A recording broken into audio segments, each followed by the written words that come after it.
Play is the most joyful part of childhood, but it also is quite beneficial to children's development. There are certain kinds of play, in fact, that are particularly supportive of children's learning, their language, their social interactions.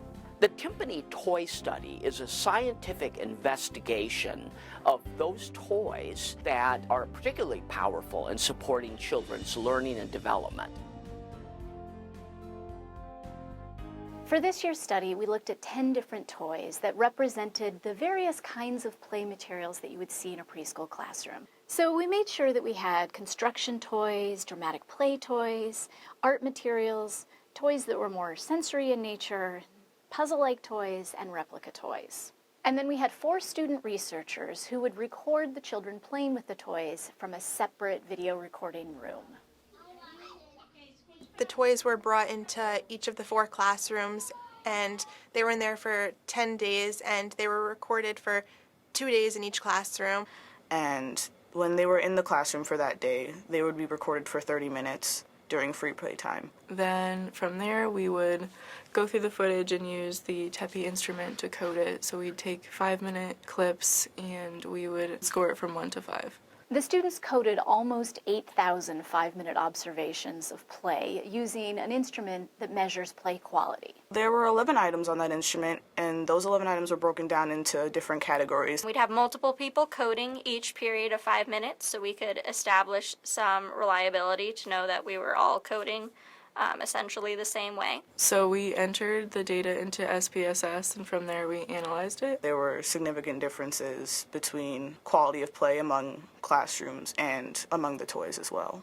We looked at the frequency of play with each toy and also how well each toy did in 4 main categories of play.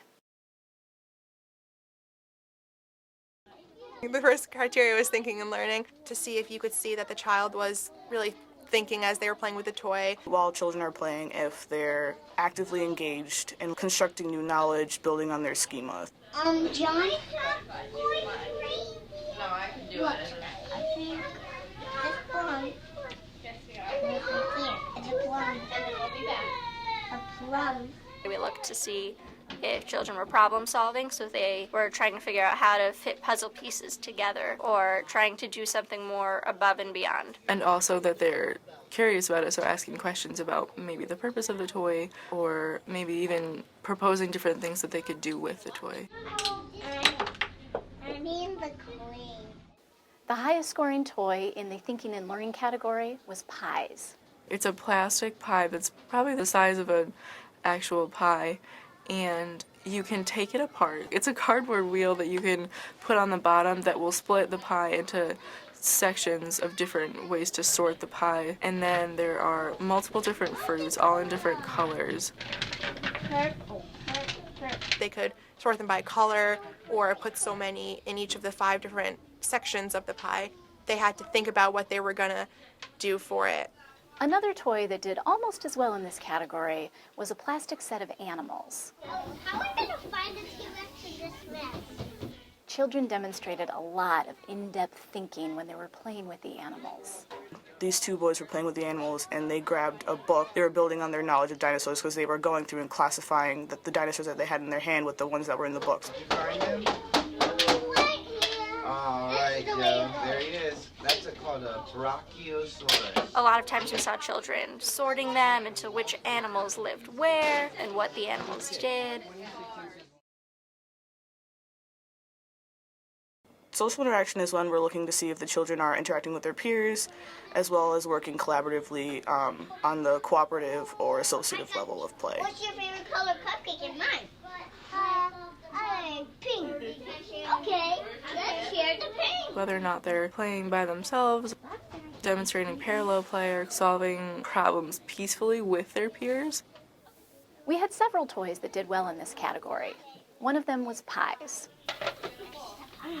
Let's eat the pie. They had to share the pies. They were very engaged with each other, and they were talking a lot about what they were doing, and they were giving each other advice. So like one of them would say, I want to sort that, and so then they'd be like, okay, well, we'll sort it into the different fruits that are in the pie, and they'd go and sort it together. The cupcakes also scored relatively well in this category. These are 10 cupcakes. I made them for you, just myself. Children would sometimes work together to figure out how to sort the cupcakes or how to put them together and take them apart, but mostly we saw a lot of dramatic play with the cupcakes. Let's have a cupcake party.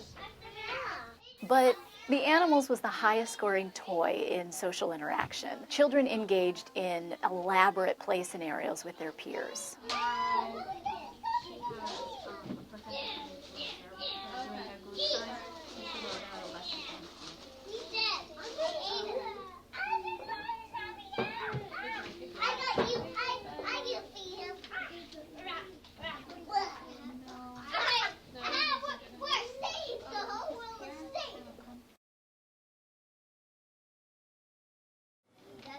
For creativity and imagination, we're looking for kids that are obviously using the toy creatively, but beyond that, using the toy for a purpose that it's not necessarily intended for. Doing something that you wouldn't expect them to do. Like the magnetic builder for that, they weren't just like connecting them back and forth, but then they'd use them as like weights, like they were working out. 1, 2, 3, 4, 5. They used the whole block area and they like made a long train with it. This was, I think, my favorite category because it was really interesting to see what they would come up with. One of the girls used wiki sticks. She made a ring out of it, and she went around and gave everyone rings that day.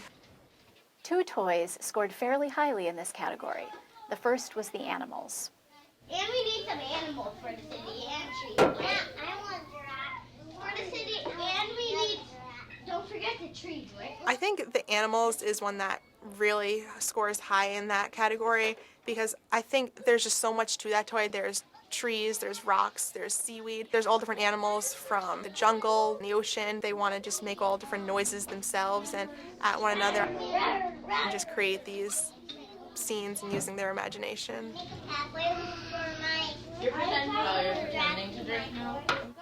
Another toy that did well on creativity was the interlocking builder. They're little pieces that sort of connect together that you can build larger shapes with. They would use their imagination to create something completely out there. I saw children create some amazing structures. These 2 girls were pretending to be doctors. They would pretend like one of the toys was a stethoscope. Oh, prop your legs up on here so I can pretend like you're a doctor, and times like that where they were using the toy, but they were also using their imagination.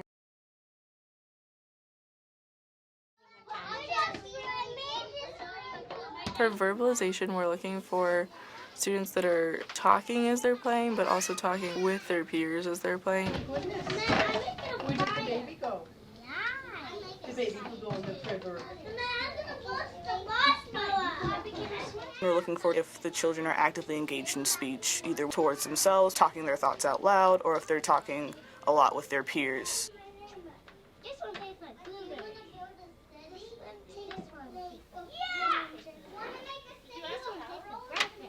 The highest scoring toy in the verbalization category was the animals. They used animals a lot for role-playing or just pretend play. I'm watching over the sheep and I'm making sure everyone's okay. Okay, don't be next to us, okay? Yeah, there's a lot of maniacs here, so be careful. In the out storm, so if any of you guys sleep out here, make sure you have a camping board, okay? Okay. They're talking about what the animals are doing and the noises that they're making, and they're talking to their peers to kind of clue them in on how the play is going. We're a few trees into the island, and on the island there's pigs. No. Dinosaurs. We had several strong toys this year, but one toy really stood out in ways we've not seen in previous years. This year's timpani toy is the animals. The animals are basically little plastic animals and trees and things that the children could act out, make habitats with, and sort of play with the animals. That's the baba. This is the baby. Replica play toys are those tiny people animals, cars that children have played with really for centuries. With these toys, they carry out elaborate make-believe roles. It's a highly symbolic form of play. There were palm trees and also corals. There were tigers and bears and lions, dolphins and whales. It had a variety of different items that kids could bring their prior knowledge to the toy to see like what they knew about it and like what they didn't know. Look at a rhino. A rhino? I never seen a rhino. Animals had a significantly higher overall score than all the other toys. And one of the things that really made it different from previous years was that it also scored the highest in almost every category of play. As soon as I started seeing the kids play with the animals, it was completely different. Like it was such a higher level of play. They were just so interactive with each other and they were so interested. Look at this tree I'm holding.